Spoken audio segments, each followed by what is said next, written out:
I want to hear the Deputy Leader of the Opposition in silence. My question is to the Prime Minister. Over the course of the previous coalition government's time in office, the Reserve Bank of Australia met almost 100 times and raised interest rates once.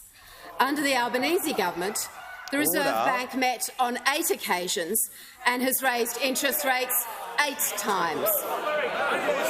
Using his economics degree— The Deputy Leader will resume her seat. Before the Deputy Leader spoke, I asked that she be heard in silence. The Treasurer will cease interjecting. The member for Hume, the Deputy Leader will be heard in absolute silence. If she's not, action will be taken. She will begin her question again. I give the call to the Deputy Leader of the Opposition. My question is to the Prime Minister. Over the course of the previous coalition government's time in office, the Reserve Bank of Australia met almost 100 times and raised interest rates once.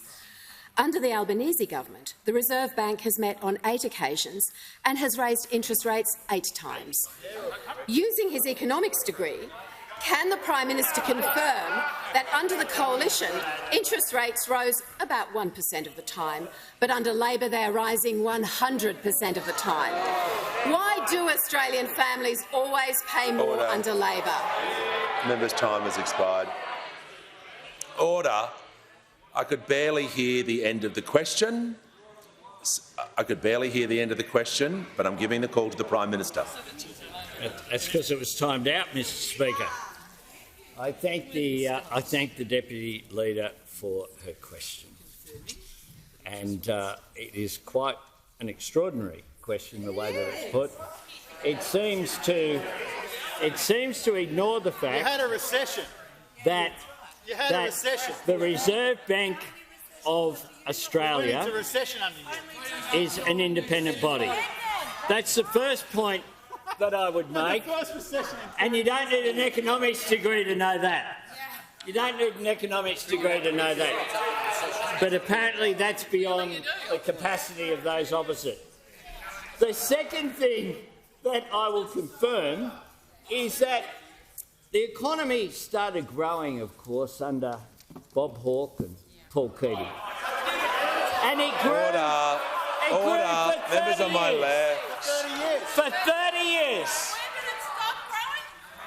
Order. It grew even when the entire world went into a global financial crisis.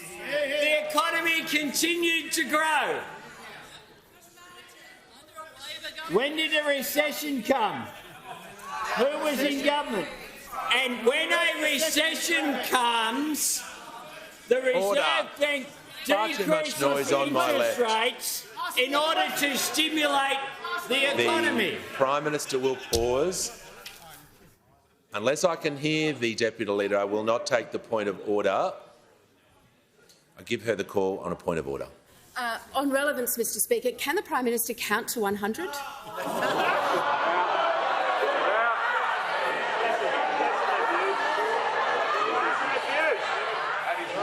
Order.